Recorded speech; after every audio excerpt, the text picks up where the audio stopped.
In this video, I'm going to be making 2 points, basically laying out parameters around a problem. It may seem at first like I'm making a bit of a narrow, bizarre argument, and so I'd ask you, please, don't leave right away if you disagree with my first point. It'll make sense in the end. Thanks. As a priest in the Catholic Church, I play a part in the family life of a lot of people. Whether it be counseling couples to have a better relationship, preparing them for marriage or baptism, teaching faith formation classes on human sexuality, or simply preaching about the domestic church, I have a lot to say on the subject. And so does the church. Producing reams of documents and promulgating more than a few social laws, the Catholic Church is rarely silent on these matters.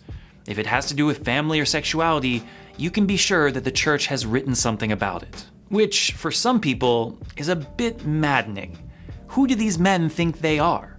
An all-male, celibate priesthood, a hierarchy of leaders that have taken vows not to have sex or get married, telling the rest of the world how to have sex and get married. What could these men possibly know about that? It's an objection I've heard my entire life, and frankly, I've never really understood it. Even well before I became a priest, I found it odd that my peers, other high school and college students, would throw out this objection, while in the same breath offering their own take on the situation. As if an 18-year-old has so much more expertise in the area of marriage, sexuality, and raising kids than a priest does. And really, for that matter, what makes someone think that simply being married or having kids makes them good at it? Many marriages end in divorce and children are neglected all the time. While priests almost never marry or have kids, we receive nearly a decade of training in theology, ethics, and counseling, inside and outside of the classroom.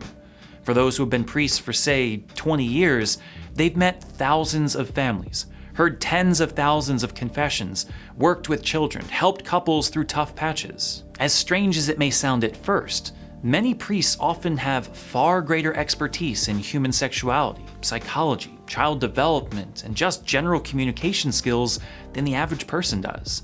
Having listened, observed, studied, and practiced for many years, they have something to offer that simply being married doesn't provide. Experience isn't everything. It's just one form of knowledge, and in many cases, it's fairly limited. Unfortunately, there is an insistence among some today to hold experience as the highest or even only form of valid knowledge. Sometimes it's not even a matter of quality experience working in a field, but simply a matter of identity, being a part of a particular subset of people, may it be race, gender, ethnicity, religion, nationality, marital status, whatever it may be, makes one a legitimate authority on all problems related to that identity. It's a mindset that idolizes what someone is over what someone knows or can do. For some, people of color are the only ones with any legitimate insights on racism. Women are the only ones who know anything about gender equality. Married people with children are the only ones who can say anything about family dynamics, which obviously is ridiculous. Simply being a person of color, a woman, a parent, an immigrant, a minority of any sort whatsoever, does not inherently make you an expert on that thing any more than someone with a substance abuse issue is an expert on treating substance abuse. Do we really think that a psychiatrist treating someone with an addiction to cocaine must know, experientially, what it feels like to be addicted to cocaine in order to treat her patient? Of course not.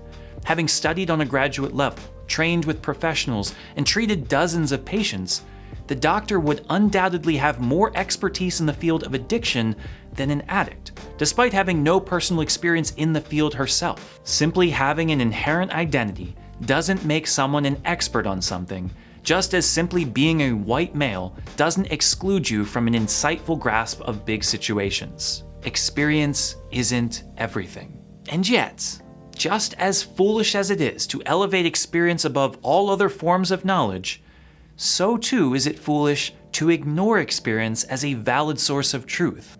As a straight white male, born in this country and occupying a position of authority in the church, I could read all the books I want on a particular topic, study the psychology and sociology of a particular people, listen to their experiences until my ears just fall off.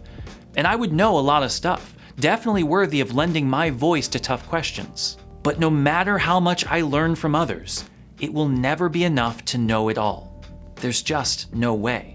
Reading and studying and listening is great, but there's only so much that an outsider can truly grasp about a situation. Think about the most traumatic experience you've ever had, the moment that brought you the most grief, that just shook you to the core. If you were to have as much time as you needed, do you think that you could make me feel everything that you felt? That I would walk away knowing the experience so well that I had experienced the pain as my own? I don't think so. There's just no way. There is a limit to our language, a limit to what can be effectively communicated between people. There will always be something to personal experience that cannot be taught. Unless you go through it yourself, you will never fully understand. Which means, if my knowledge of a situation is not based on personal experience, but rather the shared experiences of others, then I can know a lot about something.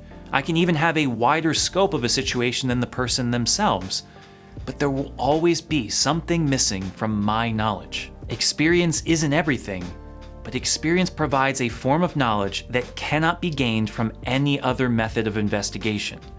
Either you've seen and felt something firsthand, or you haven't. As a priest, I will never truly know the soul-crushing fatigue of having 4 young kids that take up every waking ounce of energy.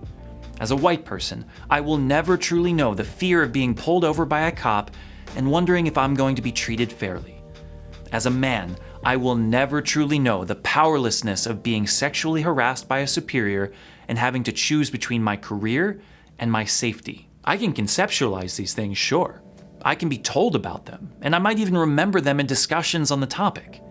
But they will never be the forefront of my experience, and so I will never bring them up with the same conviction at meetings as those who experience them regularly.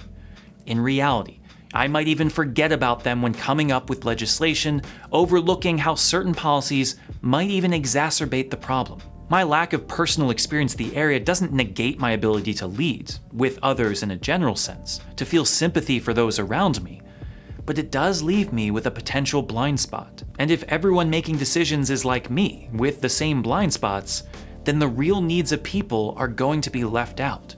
True suffering is going to be overlooked. For me, this is where I find a lot of truth in the idea that it is imperative, not optional, not it would be really nice in an ideal world, imperative, that all forms of leadership have a diversity of experience. I don't care what the issue is, having a group of people who all look and sound alike making the decision is never going to yield the best result. It just won't. Putting someone in a position of leadership solely because they fit a demographic criteria and expecting them to be an expert is ridiculous. But so is the idea that there aren't highly qualified women or people of color capable of leading, people who have personal experience in a field, but also have the technical knowledge and leadership skills to carry out the job effectively. I'm not talking about picking the super underqualified black woman to take a white man's job. I'm saying that there are highly qualified black women, and immigrants, and Spanish speakers, and parents, and so many other people with a wealth of different experiences who can absolutely do the job as well as anyone, and so should absolutely be a part of leadership. But yeah, even as a white person, I have something to contribute on the conversation of race. Even as a male, I can be a part of discussions about gender. And yes, even as a celibate, I can certainly help lead in matters of sexuality and family. Experience isn't everything, but it is something. And so no matter what I read or hear or learn over the years, it is always a reminder to me that what I need most of all when taking on leadership roles is humility. I will never be able to make the best decisions on behalf of everyone else by myself. Servant leadership means recognizing that we have blind spots, that there are things that we simply cannot know, and so letting ourselves be subject to the leadership of others. I don't care if it's the government, private businesses, higher education, or even the church. The more voices you have, the better it will be. And really, why wouldn't we want more experiences? Especially in the Catholic Church, literally the universal church. We know that the faith of Christ is embodied and expressed in innumerable ways. When the world is filled with thousands of flavors of ice cream, all capturing a slightly different glimpse of God's beauty and wonder, why would we open a store with nothing but vanilla?